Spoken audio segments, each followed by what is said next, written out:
नमस्कार दोस्तों, मैं महावीर सुथार। दोस्तों, हम पढ़ रहे हैं जावा प्रोग्रामिंग लैंग्वेज। तो उसके अंदर आज का हमारा टॉपिक है फीचर्स ऑफ जावा, जावा की विशेषताएं। तो जावा की बहुत सारी विशेषताएं होती है। तो स्टार्ट करते हैं। जावा की object oriented programming, portability, compiler और इंटरप्रेटर, डायनेमिक और extensible, multi threaded, strong type checking, byte code, familiar, simple, small, garbage collector, robust, strong, platform independent, high performance, distributed और सिक्योरिटी। तो चेक करते हैं एक एक पॉइंट को। सबसे पहले हम देखते हैं ऑब्जेक्ट ओरिएंटेड। ऑब्जेक्ट ओरिएंटेड क्या होता है? ऑब्जेक्ट ओरिएंटेड एक जावा एक पूर्ण ऑब्जेक्ट ओरिएंटेड प्रोग्रामिंग लैंग्वेज है। जावा में सभी प्रोग्राम क्लास और ऑब्जेक्ट के रूप में बनाए जाते हैं। जावा में क्लास के समूह, जो क्लास होती है उसके समूह को क्या कहते हैं? हम पैकेज कहते हैं। सबसे पहले हम जावा के अंदर क्लास और क्लास का जो भी नाम है और इनके जो क्लास का ग्रुप है उसे हम क्या कहेंगे? पैकेज, जिन्हें हम अपने प्रोग्राम में इनहेरिटेंस की सहायता से काम में ले सकते हैं। आसान, सिंपल, फेमिलियर और स्मॉल। यदि हमें सी प्लस प्लस प्रोग्रामिंग आती है तो जावा को सीखना और भी आसान हो जाता है। जावा के अंदर सी और सी प्लस प्लस की बातें, कंट्रोल स्ट्रक्चर आदि उसी के अकॉर्डिंग होते हैं, जबकि जावा के अंदर एक तो पॉइंटर और एक गो टू स्टेटमेंट का यूज नहीं होता है। जावा में गो टू स्टेटमेंट और पॉइंटर का यूज नहीं होता है। अंत जावा प्रोग्रामिंग करना बहुत ही सरल हो जाता है। गार्बेज कलेक्टर, गार्बेज कलेक्टर क्या है? गार्बेज कलेक्टर उस कोड को हटाने की एक ऑटोमेटिक प्रोसेस है जिसका उपयोग नहीं हो रहा है। यानी अगर किसी कोड का यूज नहीं किया जा रहा है तो वो क्या करेगा? गार्बेज कलेक्टर उसे हटा देगा। जावा अनुप्रयोगों को बाइट कोड में, जो भी हम कोड लिखते हैं उसे किस में कन्वर्ट करता है? ये बाइट कोड में संकलित करता है। किसकी सहायता से? तो जेवीएम की सहायता से। और ये जेवीएम क्या होता है? जेवीएम होता है Java virtual machine. Java virtual machine ये क्या करता है? एग्जीक्यूट किया जाता है। ये ऑटोमेटिक रूप से मेमोरी का स्थान क्या कर देता है? खाली कर देता है। और डेवलपर के लिए जावा एप्स को कोडिंग करना और भी आसान हो जाता है। हम बात करें डायनेमिक। डायनेमिक इस प्रकार के बाइंडिंग में या कॉल करने की विधि कंपाइलर द्वारा तय नहीं होती है। अगर हम जो भी कोडिंग करते हैं वो जो कंपाइल करने की विधि होती है वो कंपाइलर द्वारा तय नहीं होती है। डायनेमिक बाइंडिंग के लिए एक उपयुक्त उदाहरण है ओवरराइडिंग। अगर डायनेमिक बाइंडिंग का अगर एग्जांपल देखें तो हम ओवरराइडिंग यहां पेरेंट क्लास और चाइल्ड क्लास एक ही विधि होते हैं। हम बात करें पेरेंट क्लास, अगर हमने कोई क्लास बनाई, जैसे क्लास ए है, ये क्या है? एक पेरेंट क्लास है। और एक क्लास बनाई अपन ने क्लास बी और इसको एक्सटेंड किया, एक्सटेंड ए, तो ये इसी की क्लास है और ये चाइल्ड क्लास है और ये पेरेंट क्लास है। तो ये क्या है? एक ही विधि है। हम बात करें पोर्टेबिलिटी। पोर्टेबिलिटी क्या होती है? जावा में बनाए गए प्रोग्राम किसी भी ऑपरेटिंग सिस्टम पर चलाया जा सकता है, किसी भी संरचना वाले कंप्यूटर पर चलाया जा सकता है। जावा की इसी विशेषता को हम क्या कहते हैं? पोर्टेबिलिटी कहते हैं। डिस्ट्रीब्यूटेड, जावा में नेटवर्क एप्लीकेशन को बनाया जा सकता है। अंत ये एक डिस्ट्रीब्यूटेड प्रोग्रामिंग लैंग्वेज है।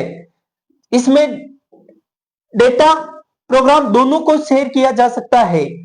जावा एप्लीकेशन के द्वारा हम दूर स्थित रिमोट ऑब्जेक्ट को भी यूज में ला सकते हैं। इसी कारण एक प्रोजेक्ट पर कई यूजर एक साथ कार्य कर सकते हैं। अगर कोई पर्सन है, अगर जैसे कि हम एक सॉफ्टवेयर पर वर्क कर रहे हैं तो जावा के अंदर क्या है? एक ही सॉफ्टवेयर को डेवलप करने के लिए बहुत सारे यूजर अलग अलग यूज कर सकते हैं, एक ही प्रोजेक्ट पे काम कर सकते हैं। रिवॉर्ड्स, स्ट्रॉन्ग, जावा एक सुदृढ़ यानी कि स्ट्रॉन्ग प्रोग्रामिंग लैंग्वेज है। इसमें कंपाइल करते समय और रन करते समय डेटा की क्या डेटा जो टाइप है उसकी चेक हो जाता है। जैसे कि डेटा टाइप, अगर डेटा टाइप इंटीजर टाइप का है तो वो चेक इंट, फ्लोट, के, डबल, लॉन्ग, तो ये पहले ही चेक हो जाता है। इसके साथ ही इसमें जो भी एरर है यानी जो भी त्रुटियां है उसको क्या किया जा सकता है, आसानी से संभाला जा सकता है। बाइट कोड, बाइट कोड क्या है, जावा में बनाए गए प्रत्येक प्रोग्राम को पहले कंपाइल करके उसे किस में कन्वर्ट किया जाता है, बाइट कोड में कन्वर्ट किया जाता है। बाद में इसी बाइट कोड को इंटरप्रेटेड कर किस कोड में कन्वर्ट किया जाता है, मशीन कोड के अंदर कन्वर्ट किया जाता है। और देन उसके बाद में क्या किया जाता है, एग्जीक्यूट किया जाता है। जैसे कि मैंने यहाँ पे कोई कोड लिखा है और उसको प्रोसेस किया, देन वो किस में कन्वर्ट हुआ, बाइट कोड के अंदर। फिर इंटरप्रेटेड करके क्या किया उसने, मशीन कोड में कन्वर्ट किया और मशीन कोड के बाद में ये क्या हुआ, एग्जीक्यूट हो गया। प्लेटफॉर्म इंडिपेंडेंट, प्लेटफॉर्म इंडिपेंडेंट का अर्थ क्या है कि जावा संकलित कोड, जो भी कोड है जैसे कि बाइट कोड, क्या है ये, बाइट कोड। बाइट कोड क्या होता है, 01 01 01 01 01, जो भी कोड होता है वो बाइट कोड होता है।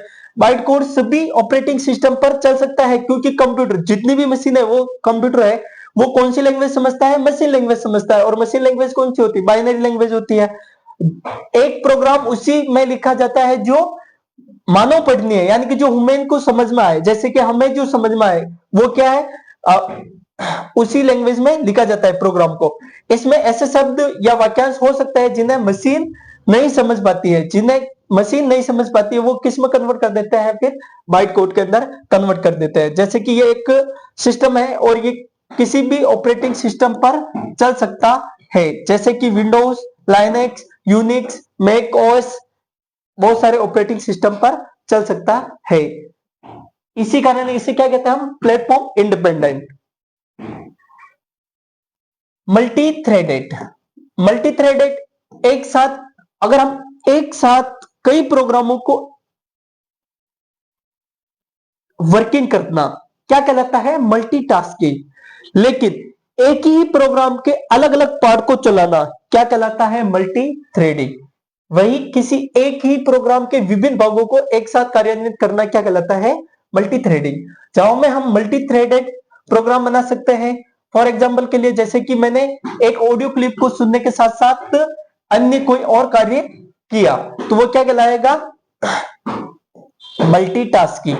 अब मल्टी थ्रेडेड, जैसे कि मैंने एक प्रोग्राम बनाया और उसके अलग अलग पार्ट पर वर्क किया, जैसे कि thread A, thread two, thread C, ABC जो भी है, तो ये क्या किया, ये मल्टी थ्रेड के अलग अलग पार्ट है, ये क्या कहलाएगा, मल्टी थ्रेडेड। एक ही प्रोग्राम के अलग अलग पार्ट, एक ही प्रोग्राम के अलग अलग पार्ट क्या कहलाएंगे, मल्टी थ्रेड। सिक्योर, जावा एक सिक्योर लैंग्वेज है। जावा में सबसे अधिक क्या है, सिक्योरिटी है, इसीलिए तो जावा है। मतलब जावा बहुत ही सिक्योर प्रोग्रामिंग लैंग्वेज है क्योंकि Java program run time environment run होते हैं और जावा एप्लीकेशन इनक्रिप्शन का यूज करता है तथा इंटरनेट में जावा एप्लीकेशन सिक्योर इनक्रिप्टेड रूप में एक्सेस होते हैं। अगर मैंने जैसे कोई कोड लिखा है वो क्या करेगा, इनक्रिप्टेड में कन्वर्ट कर देगा।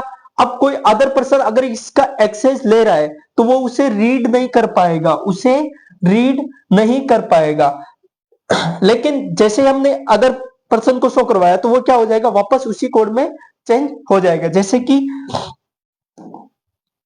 कि इंक्रिप्शन एक ऐसी प्रोसेस है जिसमें डेटा या इंफॉर्मेशन को सीक्रेट कोड यानी कि गुप्त कोड कह सकते हैं हम, में बदल दिया जाता है, जिससे कि कोई भी हैकर यूज